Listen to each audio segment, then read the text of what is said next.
दोस्तों, government exam की तैयारी के लिए सब्सक्राइब कीजिए हमारे चैनल प्रिपरेशन अड्डा को और बेल आइकन दबाइए हमारी वीडियो सबसे पहले देखने के लिए। Hello student, welcome to my YouTube channel. So students, हम माइक्रो ऑर्गेनिजम्स चैप्टर को डिस्कस कर रहे हैं और ये चैप्टर नंबर 3 है और हम इसके एमसीक्यूज़ को डिस्कस कर रहे हैं। अब हम एमसीक्यू नंबर 51 पर आ चुके हैं। सो अब हम इसको डिस्कस करते हैं। The water of holy Ganga river is pure due to presence of. अब क्वेश्चन में ये कह रहे हैं कि जो वाटर है होली गंगा का वो प्योर है। इसका रीज़न क्या है? सो स्टूडेंट्स, इसका जो रीज़न है, इसका रीज़न है बैक्टीरियोफेज। बैक्टीरियोफेज इसका रीज़न है क्योंकि स्टूडेंट्स मैंने आपको बताया था बैक्टीरियोफेज क्या होता है। बैक्टीरियोफेज वायरसेस होते हैं और ये बैक्टीरियोफेज क्या करते हैं? बैक्टीरिया पर अटैक करते हैं। तो जितना भी पानी में जितने भी बैक्टीरियाज होंगे उनको बैक्टीरियोफेज जो हैं, वायरसेस जो हैं, ये किल कर देंगे, जिसकी वजह से गंगा का जो वाटर है वो कैसा होगा? वो प्योर होगा। तो इसका रीज़न हो गया बैक्टीरियोफेज। ठीक है स्टूडेंट्स, नेक्स्ट क्वेश्चन की बात करते हैं। क्वेश्चन नंबर 52 की बात करते हैं। The fact that support the concept that viruses are living is that दे।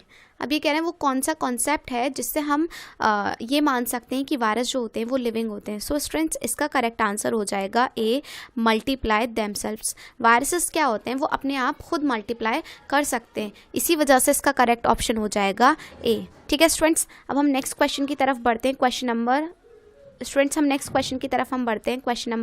53 की तरफ हम बढ़ते हैं। 53 है हमारा क्वेश्चन नंबर। सो स्टूडेंट्स, 53 कह रहा है melanin is the natural pigment that gives colour to human skin, hair, iris. It provide protection against. So students, ये कह रहे हैं कि मेलानिन जो होता है वो ह्यूमन के अंदर मिलने वाला एक पिगमेंट है जो हमारी स्किन के अंदर प्रेजेंट होता है, हेयर के अंदर प्रेजेंट होता है, आयरिश के अंदर प्रेजेंट होता है और ये हमें प्रोटेक्शन देता है किसके अगेंस्ट? सो स्टूडेंट्स, ये जो मेलानिन पिगमेंट है, जिस पर्सन के अंदर जितना ज़्यादा मेलानिन पिगमेंट होगा उसका कलर उतना ही ज़्यादा डार्क होता है। ठीक है स्टूडेंट्स, तो ये जो मेलानिन पिगमेंट है वो हमें अल्ट्रा वायलेट रेडिएशन से प्रोटेक्शन प्रोवाइड कराता है क्योंकि यूवी रेज जो होती है ना, यूवी रेज जो होती हैं ये मेलानिन पिगमेंट को एब्जॉर्व कर लेती हैं। सो जितना स्किन जितनी ज़्यादा डार्क होगी ना उतना ही ज़्यादा मेलानिन पिगमेंट होगा और उतना ही वो जो है एब्जॉर्व कर लेंगे मेलानिन पिगमेंट को। ठीक है स्टूडेंट्स, सो देखो यूवी रेज तो हमारे अभी अर्थ पर आ नहीं रही है क्योंकि ओजोन लेयर है। ओजोन लेयर हमें क्या कर रही है? प्रोटेक्शन दे रही है। ठीक है, ओजोन लेयर से हमें क्या मिलता है? प्रोटेक्शन मिलता है। अगर ओजोन लेयर नहीं होती तो अल्ट्रा वायलेट रेडिएशन डायरेक्ट हमारी अर्थ पर आती और हमें स्किन कैंसर भी कर सकती थी। ठीक है, तो स्किन कैंसर कर सकती हैं वो। अपर मेलानिन पिगमेंट है हमारे पास जो क्या करता है? यूवी रेज को एब्जॉर्व कर लेता है। सो चांसेस थोड़े कम हो जाते हैं बट अल्ट्रावायलेट इसका राइट आंसर हो जाएगा। ठीक है स्टूडेंट्स, तो ए इसका करेक्ट आंसर हो जाएगा, यूवी रेज। नेक्स्ट क्वेश्चन की हम बात करते हैं। नेक्स्ट क्वेश्चन नंबर 54 की हम बात करते हैं। 54 है consider the following statement with regard to chromosome of bacteria. Bacteria के जो क्रोमोसोम है उनसे रिलेटेड क्वेश्चन है ये। तो फर्स्ट स्टेटमेंट ये कह रहे हैं कि bacteria always have single chromosome. ये तो सही बात है, बैक्टीरिया के पास सिंगल क्रोमोसोम होता है, एक क्रोमोसोम होता है। Bacteria chromosome is circular. Bacteria का जो क्रोमोसोम होता है वो सर्कुलर होता है, ये भी सही बात है। स्टूडेंट्स, जो क्रोमोसोम होता है ना, देखो डीएनए जो होता है, जेनेटिक मटेरियल, डीएनए ही पैक होके बनाता है, डीएनए की पैकिंग होती है और वो बनाता है क्रोमोसोम। ठीक है, और इसी क्रोमोसोम के ऊपर जीन्स प्रेजेंट होते हैं। ठीक है, तो बैक्टीरिया के पास सिंगल क्रोमोसोम होता है और वो क्रोमोसोम जो होता है सर्कुलर होता है। तो इसका करेक्ट आंसर हो जाएगा सी, बोथ फर्स्ट एंड सेकंड इसका करेक्ट आंसर हो जाएगा क्योंकि दोनों ही स्टेटमेंट जो हैं वो करेक्ट है। इन्होंने क्वेश्चन में यही पूछा है कि करेक्ट स्टेटमेंट कौन सा है, तो करेक्ट ही पूछा है तो हमने करेक्ट बता दिया, सी, फर्स्ट एंड सेकंड। बैक्टीरिया के पास सिंगल क्रोमोसोम होता है और वो क्रोमोसोम कैसा होता है? सर्कुलर होता है। अब हम नेक्स्ट क्वेश्चन की तरफ बढ़ते हैं। नेक्स्ट क्वेश्चन है हमारा क्वेश्चन नंबर 55, इसकी तरफ हम बढ़ते हैं। 55 क्या कह रहा है? क्वेश्चन नंबर 55 कह रहा है कि वायरसेस आर पैरासाइट। ठीक है, वायरसेस पैरासाइट होते हैं, बल्कि वो टोटल पैरासाइट होते हैं, होस्ट के ऊपर ही रहकर अपनी सारी रिक्वायरमेंट्स को फुलफिल करते हैं। ठीक है, उनके पास डीएनए या आरएनए उनका जेनेटिक मटेरियल होता है but they can be crystallise, but हम उनको क्रिस्टलाइज करके एंड लैक रेस्पिरेशन, और उनके पास रेस्पिरेशन नहीं करते हैं।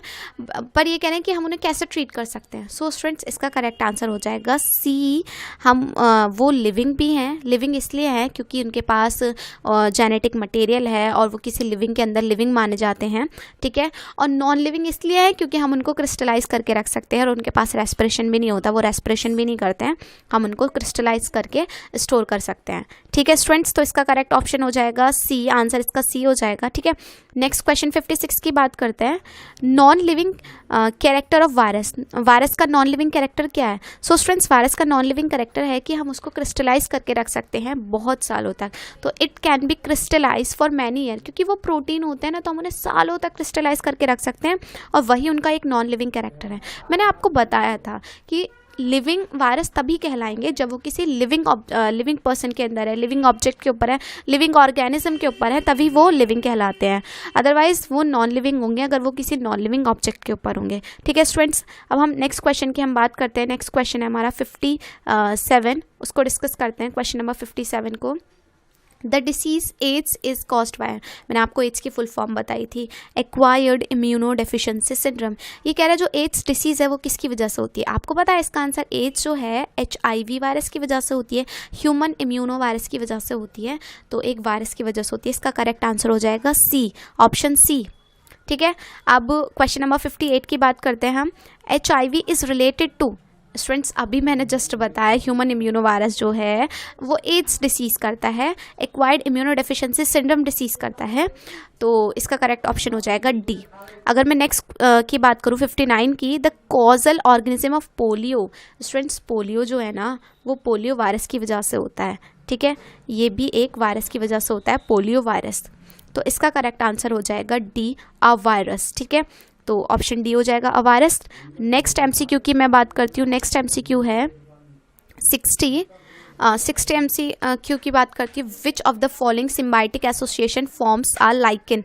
मैंने आपको बताया था लाइकेन्स क्या होते हैं स्टूडेंट्स। लाइकेन होते हैं एल्गी एंड फंगी। एल्गी और फंगी जब साथ में रहते हैं ना सिम्बायोटिकली, तो हम उन्हें लाइकेन्स बोलते हैं। मैंने आपको बताया था एल्गी क्या करता है, एल्गी प्लांट्स की कैटेगरी के अंदर आता है, तो वो फोटोसिंथेसिस करके फूड प्रिपेयर करता है फंगी के लिए, और फंगी क्या करते हैं बदले में उसको मिनरल्स और उसको शेल्टर प्रोवाइड कराते हैं, ठीक है स्टूडेंट्स। सो ये आपका पार्ट नंबर मैंने 6 भी फिनिश करा दिया है। तो इसी तरीके से हम सारे क्वेश्चन को कवर करने वाले हैं, सारे MCQs को डिटेल में डिस्कस करेंगे। सो आपको वीडियो पसंद आए तो वीडियो को लाइक करें, शेयर करें और हमारे चैनल को सब्सक्राइब करें। Thank you so much for thank you so much for watching this video.